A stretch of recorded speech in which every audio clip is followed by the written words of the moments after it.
S'il vous plaît, quelqu'un, aidez-moi.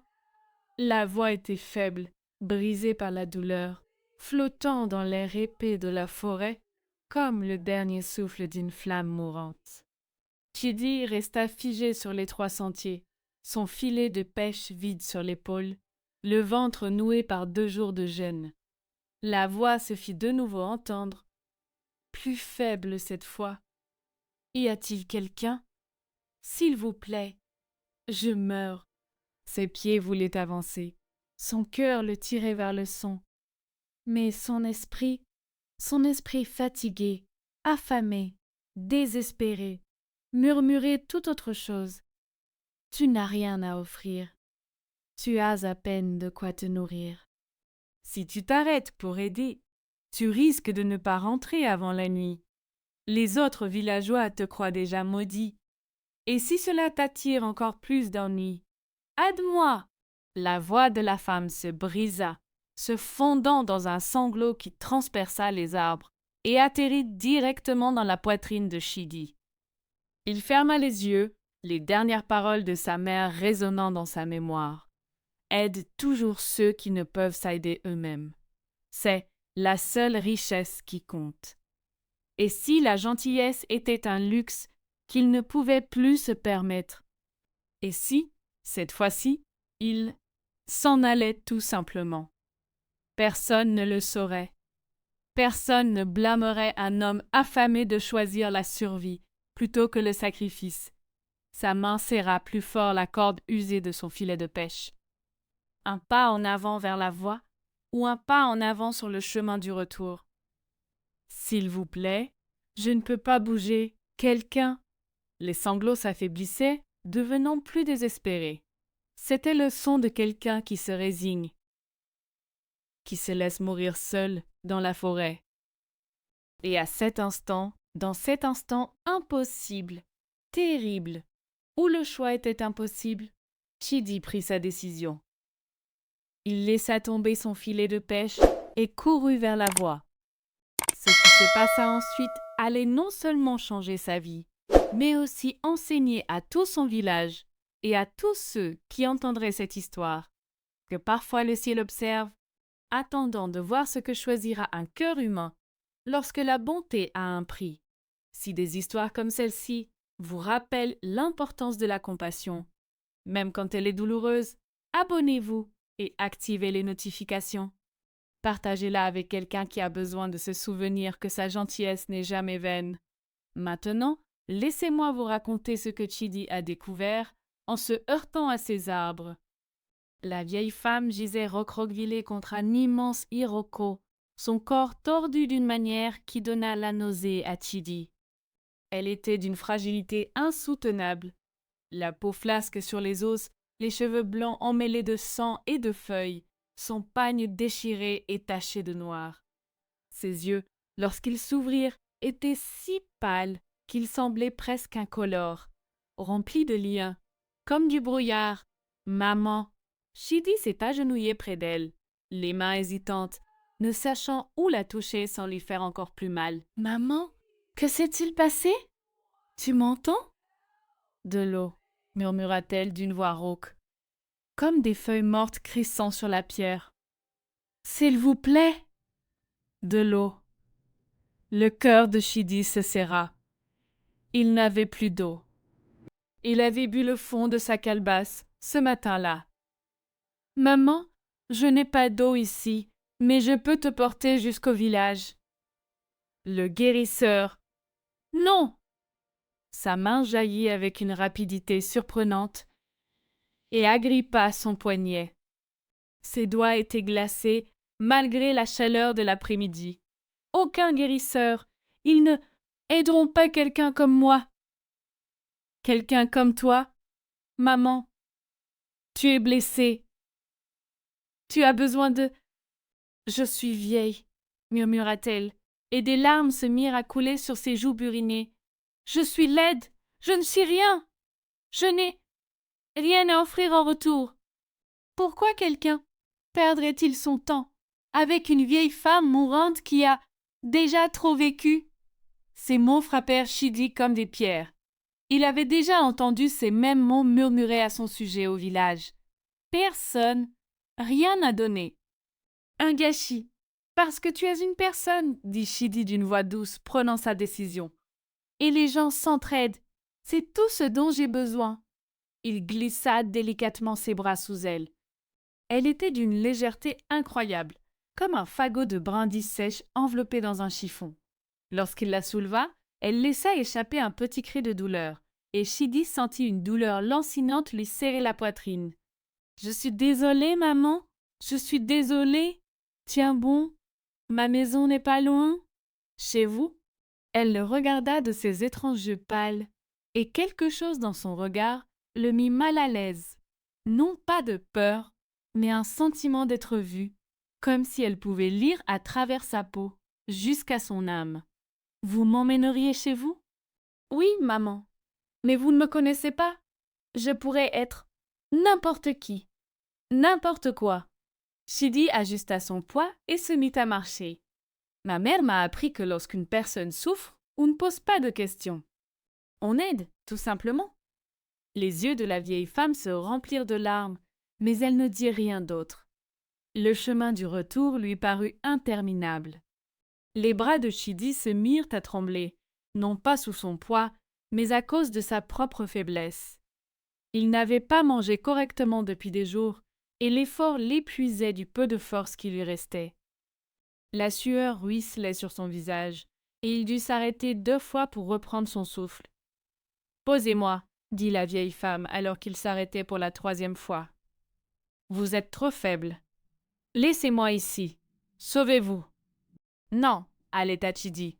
« Juste, donnez-moi un instant. »« Pourquoi ?» Sa voix était plus forte, plus insistante. « Pourquoi faites-vous cela ? Qu'espérez-vous obtenir en aidant un inconnu mourant ?» Chidi baissa les yeux sur elle, cette femme brisée dans ses bras, et pensa à sa propre vie, ses parents morts, ses filets vides. « Non, allaita Chidi. Juste, donnez-moi un instant. » Pourquoi ? Sa voix était plus forte, plus insistante. « Pourquoi faites-vous cela ? Qu'espérez-vous obtenir en aidant un inconnu mourant ?» Chidi baissa les yeux sur elle, cette femme brisée dans ses bras, et pensa à sa propre vie, ses parents morts, ses filets vides, son ventre vide, son avenir vide. « Moi-même, dit-il simplement, je me serais perdu. » Il la souleva de nouveau et continua de marcher. Lorsqu'ils atteignirent sa hutte, le soleil commençait à descendre vers l'horizon. Plusieurs villageois le virent porter la vieille femme, et leurs réactions allèrent de la pitié à la suspicion, voire à une hostilité manifeste. « Chidi, qui est-ce » appela Maman Ngozi depuis son feu de cuisine, la voix empreinte d'inquiétude. « Une vieille femme de la forêt. Elle est gravement blessée. Et tu la mets ici ?» Baba Ekene s'avança sur son chemin, le visage buriné et sévère. « Mon garçon, tu n'y as pas assez de soucis. Tu as à peine de quoi te nourrir. Et maintenant, tu veux nourrir une inconnue ? Elle a besoin d'aide, » dit Chidi d'une voix assurée malgré son épuisement. « Elle a besoin d'aide ?» Le vieil homme désigna les vêtements usés de Chidi et sa silhouette décharnée. « C'est toi qui as besoin d'aide. Ne sois pas idiot. Emmène-la chez le guérisseur et laisse-la là-bas. Ce n'est pas à toi de porter ce fardeau. » La vieille femme dans les bras de Chidi prit alors la parole, d'une voix triste et résignée. « Il a raison. Je suis un fardeau. Je ne suis qu'une source de problèmes. Ose-moi, jeune homme. Tu en as assez fait. Plus que quiconque n'aurait fait. » Chidi baissa les yeux vers elle, puis les releva vers Baba Ekene et la foule de villageois rassemblés. Il lut dans leurs yeux un jugement mêlé de pitié et de mépris. Il le prenait pour un imbécile. Peut-être l'était-il. Mais il se souvenait aussi, enfant, de ces nuits blanches affamées passées chez son oncle, à les entendre manger, tandis que lui mourait de faim. Il se souvenait de leurs regards froids, comme s'ils ne valaient rien, comme si sa souffrance n'avait aucune importance. Il ne deviendrait pas comme eux. « Elles viennent avec moi, » dit Chidi d'un ton ferme en contournant Baba Ekene. « Et si cela fait de moi un imbécile, alors je suis un imbécile. » Il la porta dans sa petite hutte et la déposa doucement sur sa propre natte, le seul endroit confortable de son humble demeure. Puis, il prit son pot en terre et se rendit au puits commun, ignorant les murmures qui le suivaient. À son retour, il s'agenouilla près d'elle et lui apporta l'eau aux lèvres gercées. Elle but lentement avec gratitude, et à chaque gorgée, quelque chose en elle semblait se fortifier. « Vous m'avez donné votre tapis de couchage, » remarqua-t-elle en parcourant la petite cabane du regard. « Où allez-vous dormir ?»« Le sol est bien, maman. »« Vous m'avez donné de l'eau, et je vois que vous n'avez aucune réserve de nourriture. Que mangerez-vous ?»« Je vais me débrouiller, maman. »« Voulez-vous ?» Ses yeux pâles se fixèrent sur lui avec cette même intensité troublante. « Vous mourrez de faim, je le vois sur votre visage, dans vos mains. Et pourtant, vous offrez votre lit, votre eau, votre temps à un inconnu. » Elle marqua une pause. « Pourquoi ?» Chidi se rassit sur ses talons, soudain épuisé. « Parce que quelqu'un m'a dit un jour que la façon dont on traite les plus vulnérables est le seul critère qui révèle notre véritable nature. » Sa voix s'adoucit. « Et j'ai déjà été vulnérable, maman. Je sais ce que ça fait quand les gens vous regardent comme si vous ne valiez rien. J'ai juré de ne jamais faire ressentir ça à personne. » Les yeux de la vieille femme se remplirent de nouveau de larmes, mais cette fois, ce n'étaient ni des larmes de douleur, ni de désespoir. C'était tout autre chose, quelque chose qui rendait l'air de la cabane différent, électrique, comme si la foudre était sur le point de frapper. « Tu es gentil, » murmura-t-elle, « dans un monde qui ne t'a rien donné. Tu donnes tout. » Chidia haussa les épaules, gênée. « Ce n'est que de l'eau, maman. Juste un tapis. »« Juste de l'eau ?» répéta-t-elle doucement. « Juste un tapis. » Un étrange sourire effleura son visage buriné. « Rien n'est jamais vraiment rien, mon enfant. Rien de ce que tu fais avec un cœur pur n'est jamais vain. » Pendant 3 jours et 3 nuits, Chidi prit soin de la vieille femme. Il lui donnait sa nourriture, le peu qu'il parvenait à obtenir de gentils voisins, prétendant ne pas avoir faim, même si son estomac se tordait de faim. Il lui apportait de l'eau chaque fois qu'elle en demandait, parcourant la longue distance jusqu'au puits malgré sa faiblesse. Il entretenait le feu durant les nuits froides, bien que ses réserves de bois s'épuisassent dangereusement et qu'il n'eût pas d'argent pour en acheter.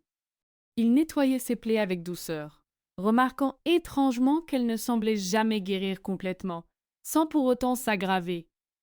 Parfois, à la lueur du feu, sa peau ressemblait moins à de la chair humaine qu'à l'écorce d'arbres centenaires.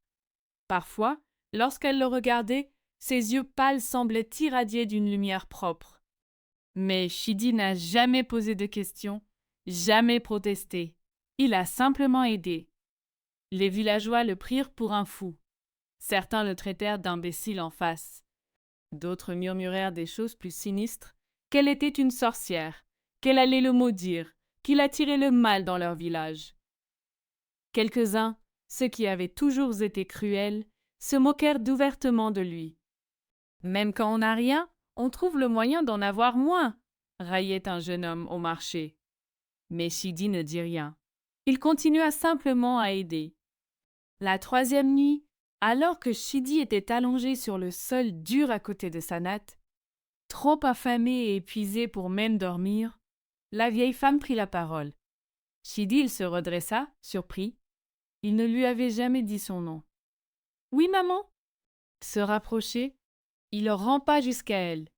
Dans la lueur vacillante du feu, son visage paraissait différent, plus jeune d'une certaine façon, bien que toujours très âgé. Ses yeux pâles semblaient irradier.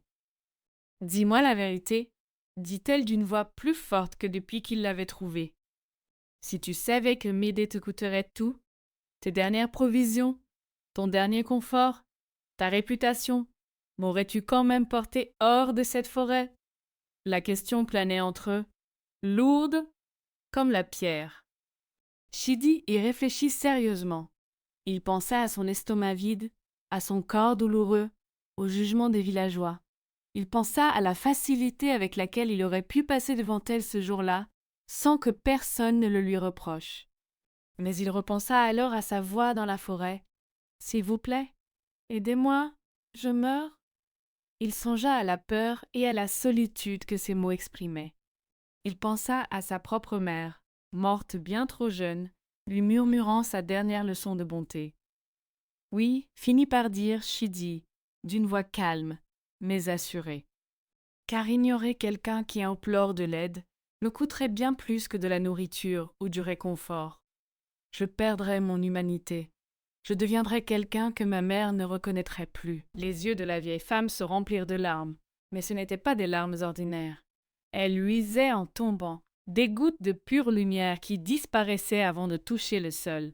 « Alors tu as réussi, murmura-t-elle, l'épreuve que 99 âmes avant toi ont ratée. » Et sous les yeux ébahis de Chidi, la vieille femme commença à se transformer. Sa peau ridée se lissa et s'assombrit, prenant la riche couleur de la terre fertile.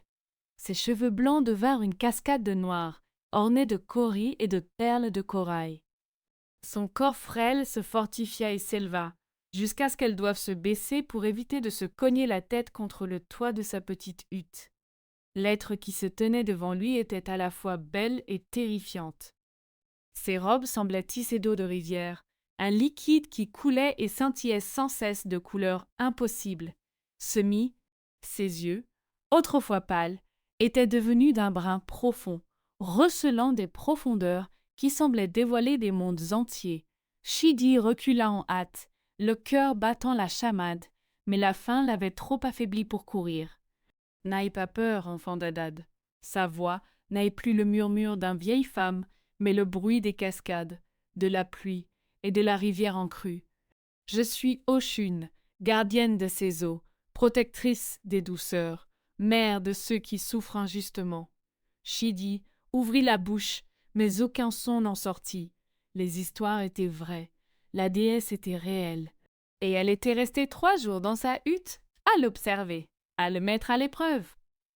Pendant 100 saisons, poursuivit Oshun en se déplaçant avec une grâce fluide dans la petite hutte, j'ai parcouru cette terre sous la forme que vous aviez vue. Une vieille femme malade et mourante. La créature la plus impuissante, la plus indésirable, la plus encombrante que je pouvais devenir. Quelqu'un qui ne pouvait rien offrir en retour. Quelqu'un qui ne serait qu'une source de problèmes. Elle se tourna vers lui, et son expression était à la fois triste et fière. 99 âmes que j'ai mises à l'épreuve devant toi. Des hommes forts qui se vantaient de leur courage. De riches marchands qui se vantaient de leur charité. Des guérisseurs respectés qui prétendaient servir tout le monde. De belles jeunes filles qui chantaient la bonté dans leurs chansons. Sa voix s'est faite plus douce. Ils m'ont tous entendu appeler à l'aide dans cette forêt. Ils m'ont tous trouvé étendu là. Et tous, sans exception, sont repartis. Certains m'ont ignoré. D'autres m'ont regardé avec dégoût. Certains m'ont même jeté de la terre dessus en passant, agacé qu'une vieille femme inutile ose les gêner. Chidi sentit des larmes couler sur son visage. Il repensa à ce moment sur le chemin, à quel point il avait failli abandonner lui aussi. Et elle était restée 3 jours dans sa hutte à l'observer, à le mettre à l'épreuve. Pendant 100 saisons, poursuivit Oshun en se déplaçant avec une grâce fluide dans la petite hutte, j'ai parcouru cette terre sous la forme que vous aviez vue. Une vieille femme malade et mourante. La créature la plus impuissante, la plus indésirable, la plus encombrante que je pouvais devenir. Quelqu'un qui ne pouvait rien offrir en retour. Quelqu'un qui ne serait qu'une source de problèmes. Elle se tourna vers lui, et son expression était à la fois triste et fière. 99 âmes que j'ai mises à l'épreuve devant toi. Des hommes forts qui se vantaient de leur courage. De riches marchands qui se vantaient de leur charité. Des guérisseurs respectés qui prétendaient servir tout le monde. De belles jeunes filles qui chantaient la bonté dans leurs chansons. Sa voix s'est faite plus douce. Ils m'ont tous entendu appeler à l'aide dans cette forêt. Ils m'ont tous trouvé étendu là. Et tous, sans exception, sont repartis. Certains m'ont ignoré. D'autres m'ont regardé avec dégoût. Certains m'ont même jeté de la terre dessus en passant, agacé qu'une vieille femme inutile ose les gêner. Chidi sentit des larmes couler sur son visage. Il repensa à ce moment sur le chemin. À quel point il avait failli abandonner lui aussi. Mais toi? Oshun s'agenouilla devant lui et, malgré sa terreur, Shidi sentit sa peur se dissiper, remplacée par une sorte d'émerveillement. Toi qui n'avais rien, tu as tout donné. Toi qui avais faim, tu as partagé ta nourriture. Toi qui es jugé sévèrement par les tiens, tu as défendu mon existence apparemment insignifiante au péril de ta propre réputation. Elle tendit la main et prit son visage émacié entre ses mains. Son toucher était maintenant chaud et doux. Sais-tu ce que cela fait de toi, Shidi, le fils d'Ada? Il secoua la tête, incapable de parler. Cela te rend digne. Elle se leva et se dirigea vers le centre de la hutte. D'un geste, elle fit surgir de nulle part de l'eau pure et limpide, suspendue dans l'air comme une sphère de cristal liquide. Ta mère était sage. Elle savait que la seule monnaie qui compte aux yeux du ciel est la bonté. Et toi, son fils, tu as prouvé que tu es plus riche que les rois. La sphère d'eau se mit à briller, vibrant d'une lumière dorée. Je t'accorde 3 bénédictions, Shidi, fils d'Ada. Premièrement, à partir d'aujourd'hui, ton filet ne sera plus jamais vide. Les poissons connaîtront ton besoin et y répondront. La lumière devint plus intense. Deuxièmement, je bénis tes mains du don de guérison. Quiconque boit l'eau de tes mains sera guéri de ses maux. Utilise ce don avec sagesse et ne demande jamais de paiement à ceux qui n'en ont pas les moyens. La sphère d'eau s'est divisée en 3 sphères plus petites, chacune tournant autour de l'autre. Et troisièmement, la voix d'Oshun s'adoucit, presque tendrement. Je te bénis du don de clairvoyance. Tu verras au-delà des déguisements, des mensonges, des masques que portent les gens. Tu perceras le véritable cœur de chaque personne que tu rencontreras, qu'il soit cruel ou bienveillante, sincère ou hypocrite. Ce don te protégera et t'aidera à choisir ta voie avec sagesse. Les sphères d'eau éclatèrent soudain, inondant la hutte de gouttelettes de lumière dorée. À chaque gouttelette qui atterrissait, quelque chose changeait. Le toit qui fuyait se colmatait. Le sol de terre battue devint lisse et propre. Les murs fragiles se renforcèrent. Même Shidi ressentit le changement. La faim lancinante qui le tenaillait disparut, remplacée par une sensation de satiété et de force. Lorsque la lumière s'estompa, Oshun se présenta devant lui sous la forme d'une belle jeune femme, vêtue simplement d'un pagne bleu. Elle sourit. « Je te rendrai visite parfois, sous ma véritable apparence ou déguisée. Tu me reconnaîtras de toute façon désormais. Souviens-toi, Shidi, le monde te dira que le pouvoir vient de l'or, de la force, de la ruse. Mais tu portes désormais la preuve que le plus grand pouvoir de tous est la bonté du cœur. » Elle se dirigea vers la porte, puis s'arrêta et se retourna vers lui. « Encore une chose. Je connaissais ta mère, Ada. Elle a aidé beaucoup de gens dans sa vie, et je veillais sur elle. Elle est morte le cœur pur, et c'est pourquoi elle repose en paix. Elle est fière de toi, Shidi.